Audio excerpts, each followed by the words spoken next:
Howdy, folks, and welcome to Moose Podcast number 347. Just because you can, you. Hey, I trust you guys are doing well. Had a really good week and Memorial Day weekend. I trust that all of you who ran into a vet said thank you for your service. And all you vets who are listening to the Moose Podcast, thank you for your service and for our freedoms that we enjoy every day. And for us, we express those freedoms with our camera.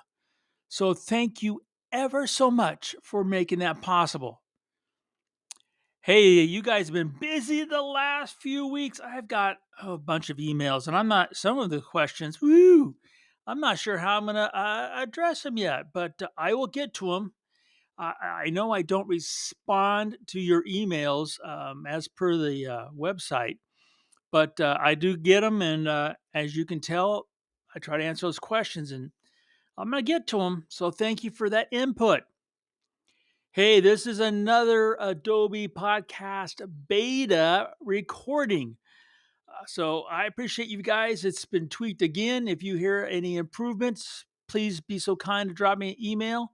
And remember, there's a transcript, which still seems to be a little bit lacking, in my opinion, that you can grab from the podcast blog post as well. So those are there. Hey, I want to thank my good friend in Bedford Camera, bedfords.com, who made it Christmas last week for so many of you by getting that Nikon Z8 into your hands. I heard from a whole bunch of you thanking me for turning them on to Bedfords and that 5% discount after you check out. Yeah, that Moose discount, that saves you real money. And from the response from that Z8, a whole bunch of you were taking advantage of it. And that's killer. But keep in mind, that's all Bedfords. Bedfords, they got the great service, they've got the great inventory, they've got the great personnel and information, and they put product in your hands. So remember, use that Moose discount, save yourself some real money, save yourself some shipping, and remember to say thank you for sponsoring the Moose Podcast. Hey, I'm going to get right into this week's episode. Just because you can, you should. Um, it seems kind of apropos right now with all that's going on that is tempting photographers that we should look at. Just because you can, should you do what? Should you do a whole lot of things? Uh, I'm going to start off with the one that I love to pick on a lot: crop, crop and post. Now, spent some time with a lot of photographers the last month, mostly doing critter work, and I see them cropping in post. And I often ask why, because one, the photograph I took, the viewfinder, was already it did I cropping, in my humble opinion, was not justified. They'd already done it right in the viewfinder. And two, some would crop, um, and it would just make the photograph worse. So I kept asking folks, s- kindly and as benignly as I could, why they cropped the way they did. And I'm gonna be honest with you, a number of them said, I don't know. I thought I should. And then a number of them said because they wanted a bigger image size. Now, just because you can crop, and hey, this day and age, just be honest, uh, the computer is making up for a lot of poor craftsmanship at the camera anymore, which I am not opposed to. But when people use it as a crutch, then how are they ever going to get better at the camera? If people are worried about things like AI, then why are you using it? And why aren't you pushing yourself to get better at the camera? Um, when it comes back to this cropping part of it, should you do it? Do you actually think about why you're cropping? What is it you're trying to do to your storytelling that cropping improves it? And in my examples of folks, if you write an article and you send it to the editor, and let's say they wanted 1,800 words and you deliver 2,000 words, they're going to ask you to, cut 200 words. To me, that's the same thing as kind of cropping, right? You're trying to, tell the story in fewer words or fewer pixels or littler, smaller real estate. In that process, what part of the story are you going to sacrifice? I mean, it just, you know, why? Now, the next part of that, or the flip side of that, about, just because you can crop, should you? What happens if you were to look at a photograph and say, hey, image size, I should have had bigger. Should I have put on a teleconverter? Should I have moved closer? Should I have zoomed in more? Should I have done a number of things? And if I go to crop it, aren't I kind of, rewarding a bad behavior rather than saying, nope, I blew it. I should have gotten closer. Because the only person who's going to help you improve your photography is yourself. Got to keep that in mind. Pushing yourself, not a bad thing. You're actually really talented. You can teach yourself a whole lot. Hey, let's pick on something else. Just because you can buy that new camera or lens, should you? Oh boy. I can tell you from the emails I got last Friday, a whole bunch of you bought that new Z8, which is a real sweet little ride, point blank. And if you don't need the size and bulk of the Z9, save yourself a couple $1,000. You can go out and do an adventure and come back with great pictures. So from that point of view, should you buy a Z8 or Z9? There's one possible. But how about, and I saw this again firsthand, whole lot of folks were having sharpness issues, as in things weren't as sharp as they should be. And that was disconcerting to them, as it should be. That makes sense.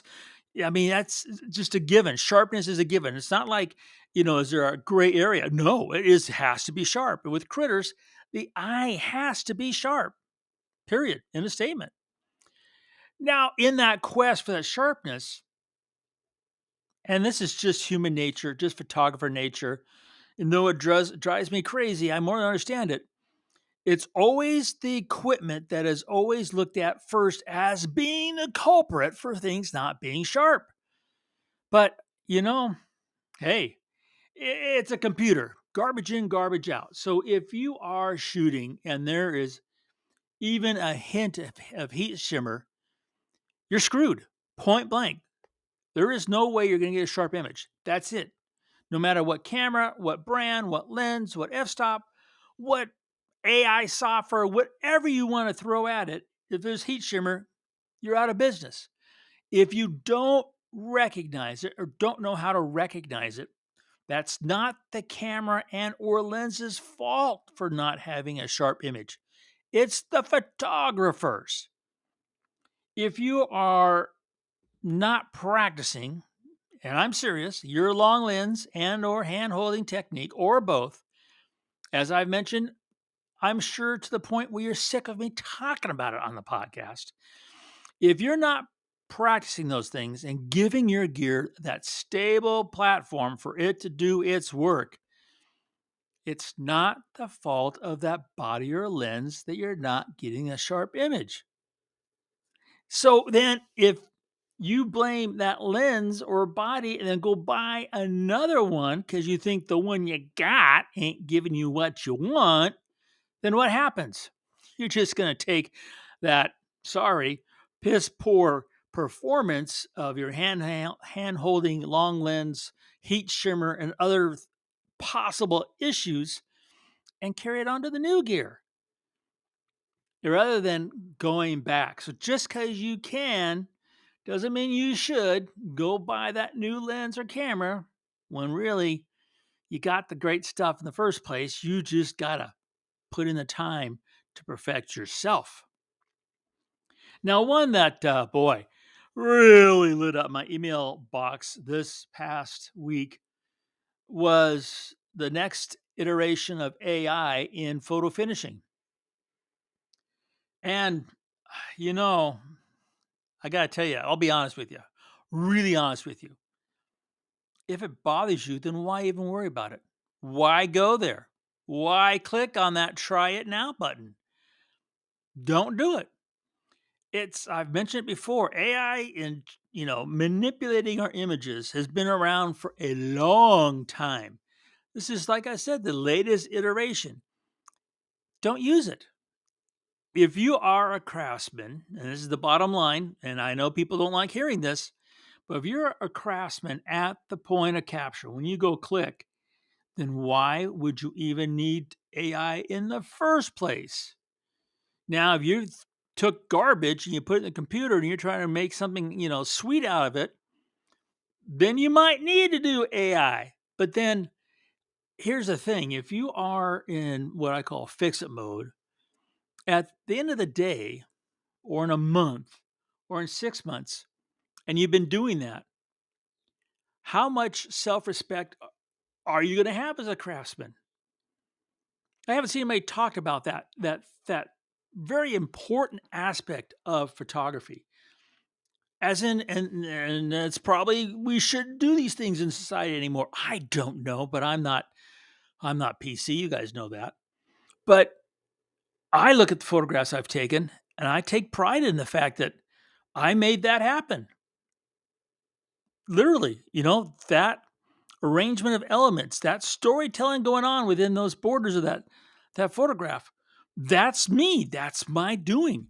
It's not some computer. It's not selecting some area and putting the right verbiage and seeing some magic happen. I think that stuff's really cool. And I think there's some artisans out there who go about literally making that part of their process to creatively tell a story. And that's cool.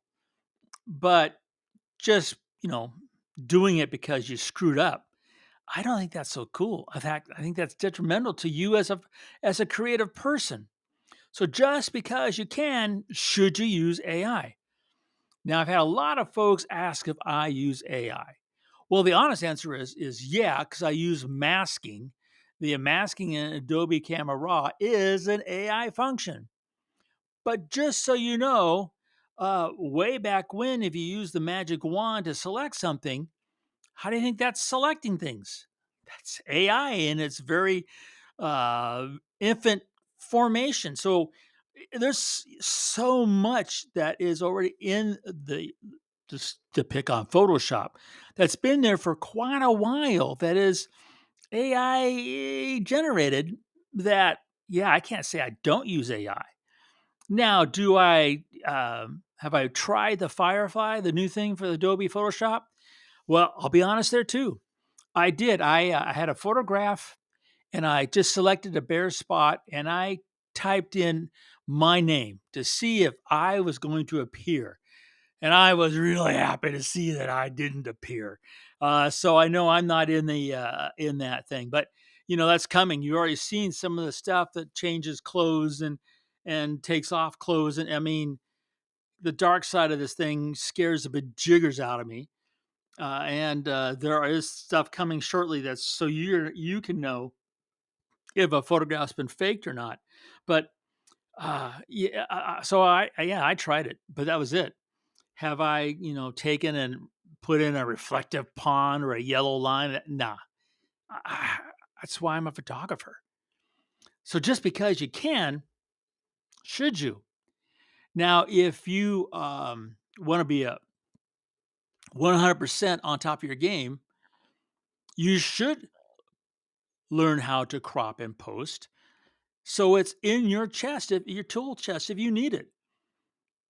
If you think you need to buy a camera lens, you should at least rent it so you know for a fact whether that is going to be a solution or not. And you should try AI. So, in the worst case scenario, you do need that. You have an idea how it works. So, just because you can, should you? Well, huh, hey, that is something that you have to answer for yourself and your own photography and your growth as a visual storyteller. But I had a whole lot of people asking that one kind of question about all those different things that I thought, yep, it's time to do the old just because you can podcast. I want to thank you guys for stopping by. Have a great week now that summer is officially here. Hot dogs, beer, barbecues, potato chips. Oh man, that's all that good stuff. And of course, photography. You guys take care and remember to make every click your story.